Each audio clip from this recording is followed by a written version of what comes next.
everyone, I'm Kirsten Amanda, and today I'm going to show you how to paint a watercolor floral bouquet using only 4 colors. If you'd like to download the sketch for this tutorial, you can find it linked in the description box below. So just starting off with a large brush, getting the bristles nice and damp so that we can do the first wash of color on the focal point of this painting, which are the purple flowers. I'm going to add a touch of Aurelian yellow into this Winsor purple and make sure the purple is nice and watery. We want to make sure that we have a super transparent first layer on all of our elements so that we can build upon those with more color as we go. So I'm just coloring between the lines here, making sure it's nice and even on the petals, leaving the center of the flower white so that we can paint in the stamen later.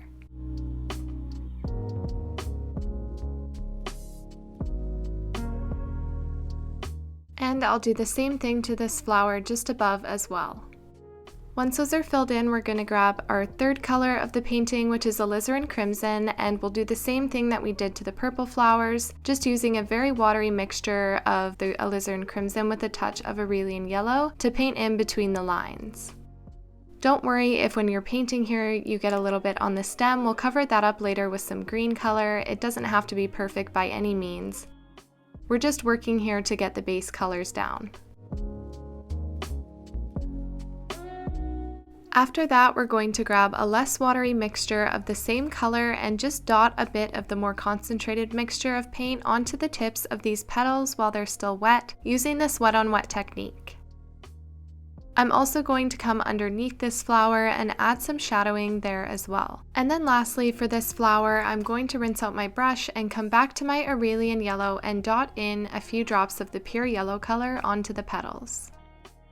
We can leave this flower now and come back to it later, but while I'm in the yellow, I'm going to fill in the center of these flowers so that we have a base for our stamen. I'm just using a watery mixture of that pure yellow. I'm also just adding a few drops of yellow to the back side of this petal, just because I felt like it. Now with that same color, I'm filling in all of the leaves that have the crinkly edges, just getting a base color so that when we add green later, we can see little spots of yellow poking through underneath.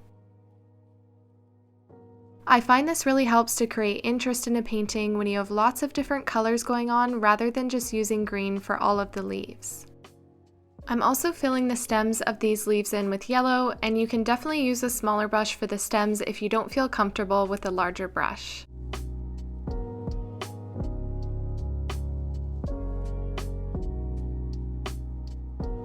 After all of the leaves are filled in, I'm taking that color down to where the stems would come out at the bottom of the bouquet, and I'm just filling in a couple of those with the yellow as well. Now I'm just rinsing out my brush and I'm going to activate the last color that we'll be using in this painting, which is sap green. I'm going to get a nice watery mixture going and then add a touch of purple into it. Adding the purple makes the green less bright and intense, which is what I'm going for in this painting. Now I'm just doing what I've done for the first layer of the rest of this painting, just coloring in between the lines and getting a nice wash of color down so we can see what is what. The first layer of paint is important as it sets the tone for the rest of the painting. I find that if I go too dark or I pick the wrong undertone for the elements in my painting, I tend to not be happy with the final outcome. So I really like to make sure that my first layer is nice and transparent and a color that I'm happy with.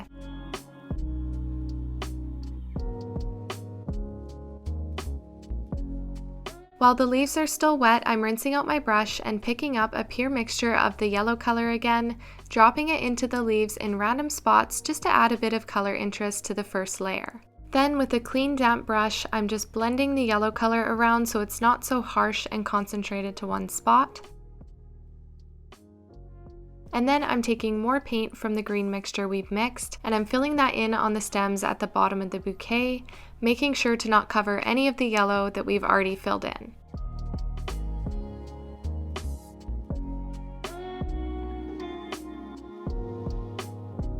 To finish off the greenery of the painting, I'm going to take some more sap green and add it to the same mixture we already have going. This way the mixture is mostly sap green now. This will make the stems a bit brighter and make them pop, which will make them stand out from the other greenery in the painting, but not overdo any bright colors in this painting.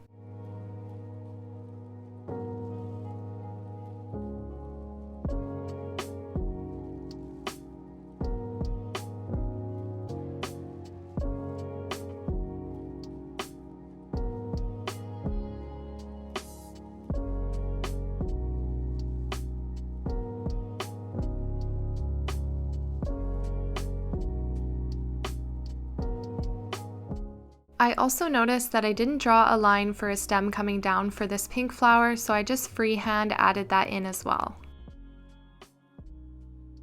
Now I'm just filling in this other leaf tucked behind these flowers that I forgot to fill in earlier.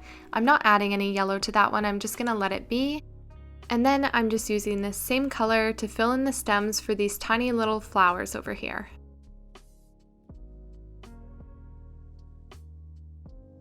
Now I'm grabbing a clean brush and I'm mixing about 60% purple and 40% yellow to make this softer purple color. Because yellow and purple are complementary colors, adding the yellow into the purple dulls down the intensity of the purple color. I wanted to make these flowers on the left a little bit of a different color of purple from the flowers in the middle, just to add some color interest, so that's why I've added more yellow to these flowers than I did for the first ones. Now I'm just grabbing a smaller brush again and I'm filling in these tiny flowers now that the green of the stems have completely dried. This is just a pure mixture of Aurelian yellow.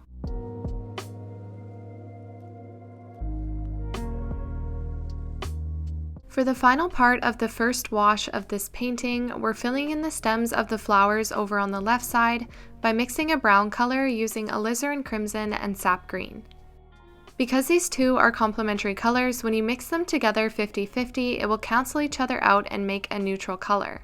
I'm actually using a little bit more pink than green in this case because I like the way it looks, but you could use 50-50 and have it look a bit more brown and dull color as well. Playing around with different color mixtures is one of my favorite things to do.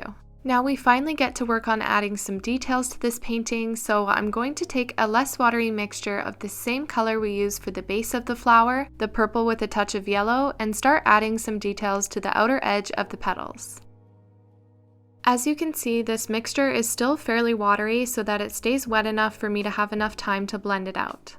I'm just taking a clean damp brush separate from the brush that I used to lay this color down, and I'm going to start blending out the harsh edges of this paint. I'm trying to make somewhat of a gradient effect, so I'm making sure to rinse out my brush regularly to make sure not to drag the color down farther than it needs to go. I'm also adding the paint on the sides of the petal to add a shadow effect so that you can tell this petal is tucked behind the ones beside it. Then I'm taking the paint and dragging down certain parts of it, again rinsing my brush out regularly so that I don't get paint where I don't want it. I'm adding this detail so that it looks like the petals have more movement to them than just being flat on a page. Next, I'm coming across to a petal that is away from the one that we just did. This is important with watercolors when you're doing a more detailed piece, just to ensure that one petal's paint doesn't bleed onto the one beside it if it's still wet. As you can see, this petal over here has a curled edge on it, so I'm just shadowing within the surface of the petal and leaving the backside lighter for now.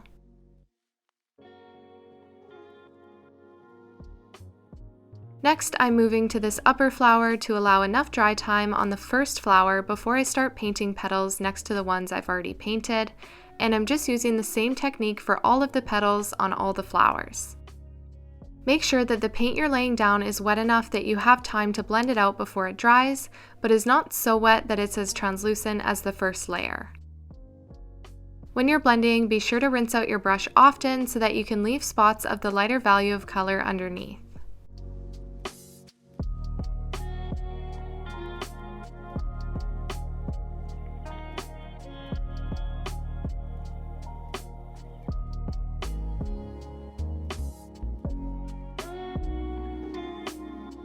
Next, I'm grabbing my smaller brush and using alizarin crimson with a touch of sap green to desaturate the pink, and then I'm just taking again a bit thicker of a mixture of paint to water ratio and using this to start detailing the petals on this pink flower. I'm just working this in between the petals to add some shadows and then a bit at the top to give that ruffled effect. Make sure you're blending it out with a clean damp brush so that you don't spread the color out onto the parts that we want to keep lighter.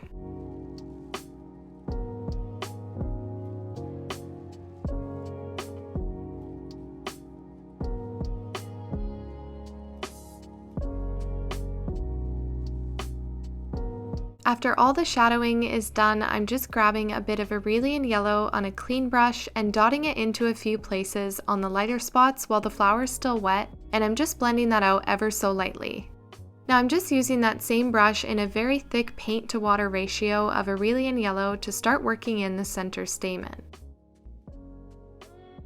I'm just using my brush to dot in concentrated color in the center and all around the outside as well. Make sure you leave some lighter spaces in between your dots. I'm just grabbing a very watery mixture of Aurelian yellow here, and I decided to add some color interest to these petals, so I'm just dropping in random spots on both flowers and then rinsing out my brush and blending them out a little.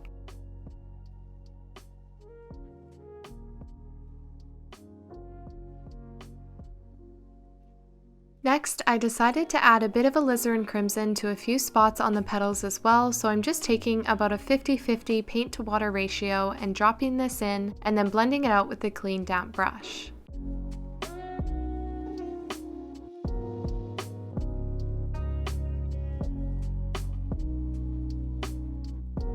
As you can see, I'm not doing all of the petals, and I'm also not doing the entire perimeter of all of the petals either, just a few moments of color here and there.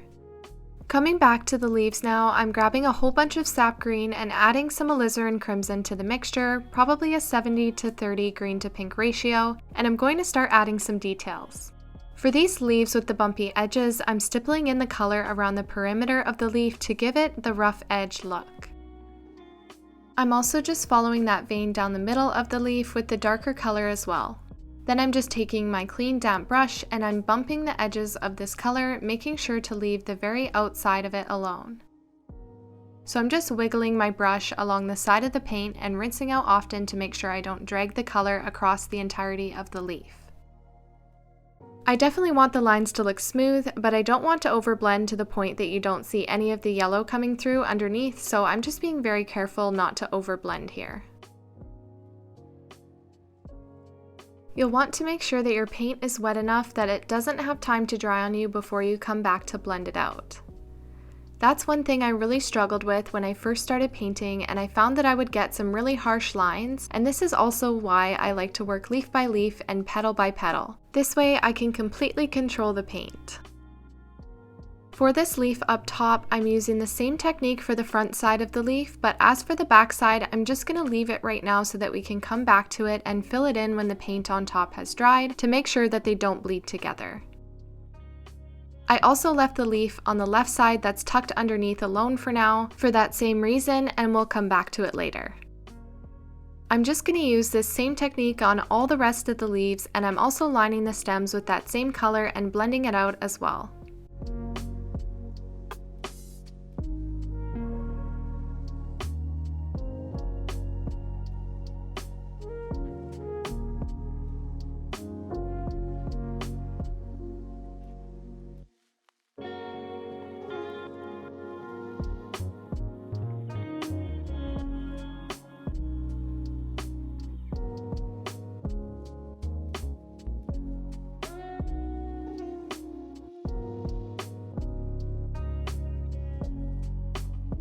Now for the back side of this upper leaf, I'm going to add a pure mixture of the paint and not blend it out. This will give the effect that the back side of this leaf is in shadow since it's darker. And again, I'm doing the stem on this side of the leaves as well.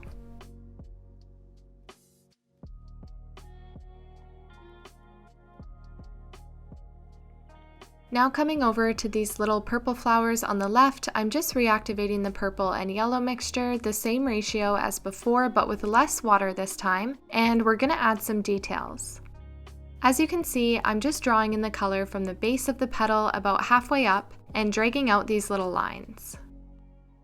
I'm just using my intuition here, dropping color where I think it would look nice. Just make sure you're dropping paint in on each one of the petals. I'm taking my clean damp brush to bump the edges of the paint. I want to keep the lines, so I'm making sure not to overblend, but by nudging the edges, it softens those lines just a little bit.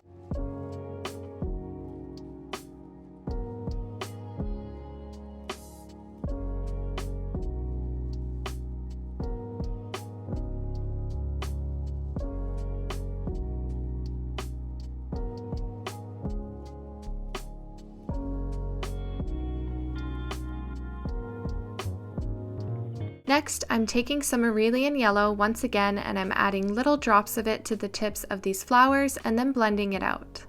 I would suggest keeping your paint on the more watery side, as I went too thick with the paint on this first flower and I actually prefer the look of the bottom ones that had a bit more water.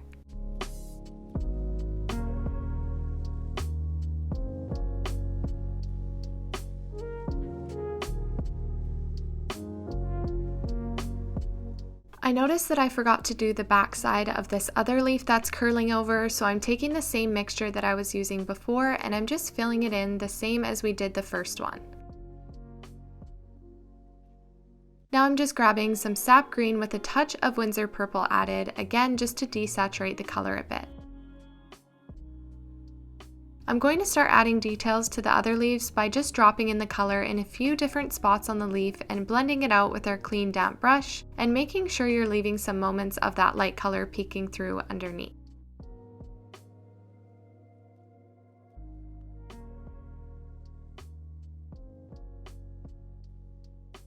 For the back side of this leaf, we're going to do the same thing we did for the other leaves and just fill it in with the solid color.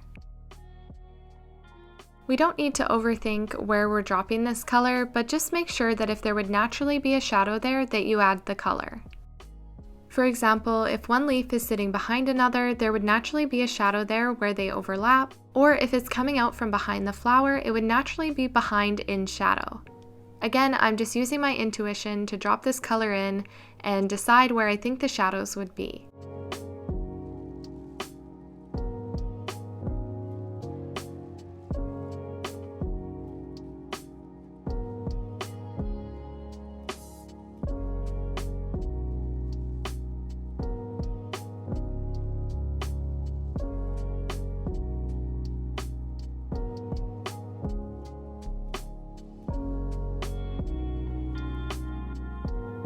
While I have this color on my brush, I'm coming down to the stems to give them a bit more definition as well, just lining one side with the color and then using the tip of a clean damp brush to blend that out on both the stem and these little leaves. Make sure that for the stems that are behind, you're making sure not to cover up the lighter stems in front. Take your time with this or use a smaller brush if need be.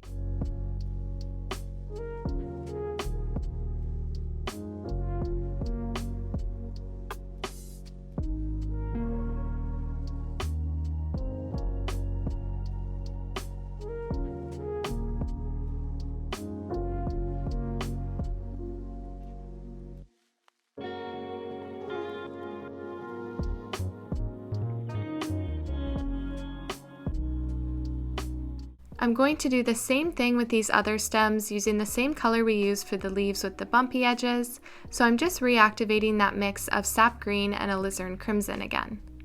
I'm just using the exact same technique here, dropping in color and blending it out. Coming back to the purple flowers, I decided to add a bit more of that alizarin crimson and sap green mix to the flower, just to make the color contrast between these flowers and the little ones on the left a bit stronger. The flowers will still be purple when they're done, even though we're not using purple here because the purple underneath will show through. Adding this will just give it a pinkish undertone and make them a little bit brighter and warmer.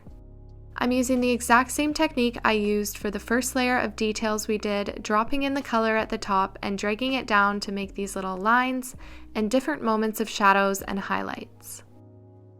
Once again, I'm just rinsing out the brush consistently to make sure we can really control where the paint is going.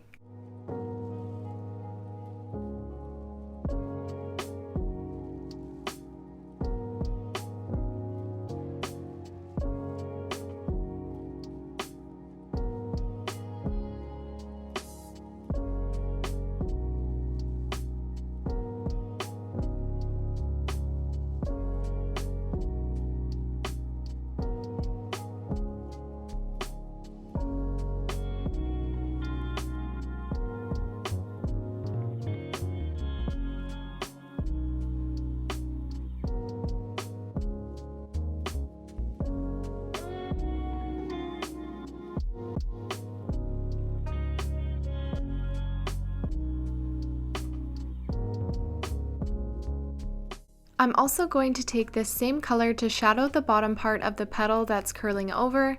So using the same sort of technique that we use for the stem, dropping in color towards one edge and then blending it out to create a smooth gradient. Then, as you can see, I've done the exact same thing to this flower up top.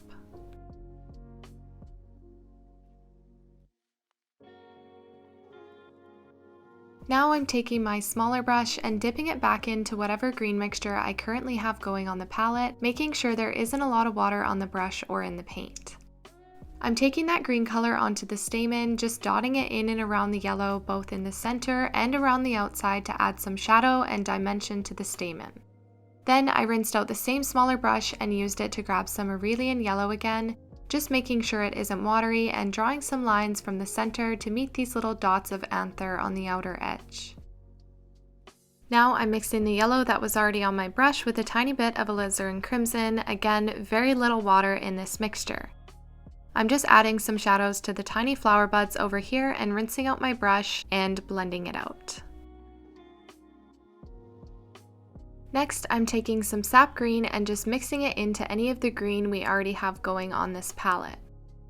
It's not very often I use pure sap green just because I prefer my colors to be a bit more muted, but in this case it's heavier on the sap green side just to add a pop of color and some contrast into the other greens in this painting.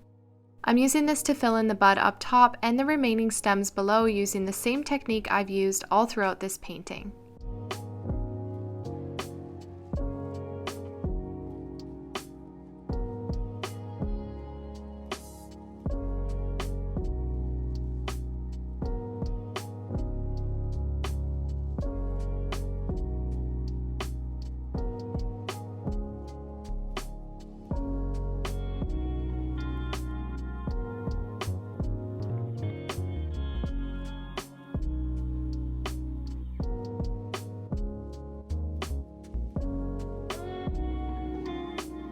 Next, I'm mixing a really thick mixture of alizarin crimson with some sap green to finish off these stems on the left side.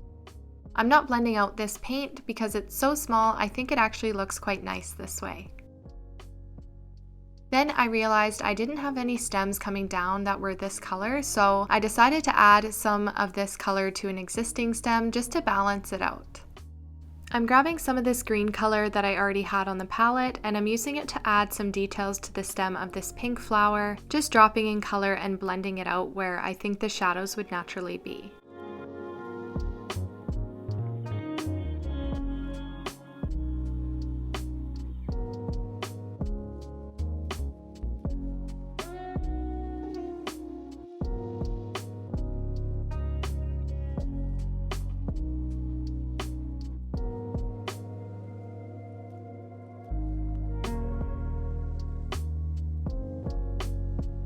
Then I use the same green color to add some details to these little stems for the tiny yellow flowers, but this time I'm not blending them out at all, which I think can look nice. Now adding some finishing touches here, I'm grabbing a really thick mixture of sap green and Winsor purple and dropping it in carefully to a couple spots on these leaves and the center vein. I'm being very careful not to put this color everywhere or else we won't have any of the lighter colors underneath showing through, so I'm not using a ton of water in this mixture and I'm also just nudging the paint rather than dragging and blending it out.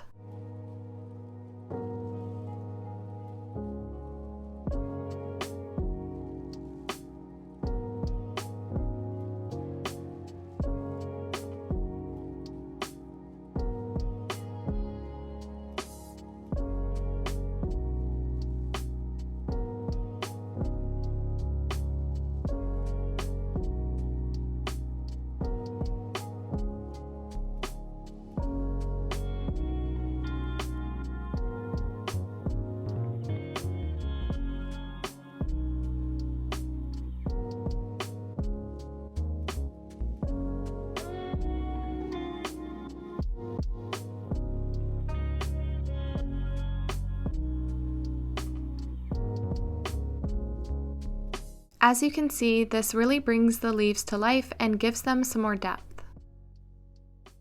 Adding final details is one of my favorite parts of painting, just finding spots that you can add shadows to and really make things pop. Now I'm doing the final layer on these little purple flowers using the same mixture we did before, Winsor purple and Aurelian yellow, but leaning a bit more towards purple this time. I'm basically doing the same thing we did the first time, but instead of going halfway up the flower, I'm going about a quarter ways up so you can see the detail we already did below. Again, this final detail just really made these flowers pop and come to life. The last step of this tutorial, I'm taking alizarin crimson and sap green, and I'm going over the details that we did on this flower already. I find that working in layers with watercolor is really important to getting that depth in a painting. I'm just following along basically the same spots we painted the first time and blending it out ever so lightly, keeping some really dark spots for shadows. I apologize for how dark the lighting got at the end of this video. It took me a bit longer to film than I thought because my camera kept overheating. I'll make sure the lighting is better in the next tutorial I film, but for now, thank you so much for following along and I hope you enjoyed this one. Don't forget to subscribe and like this video if you want to see more tutorials.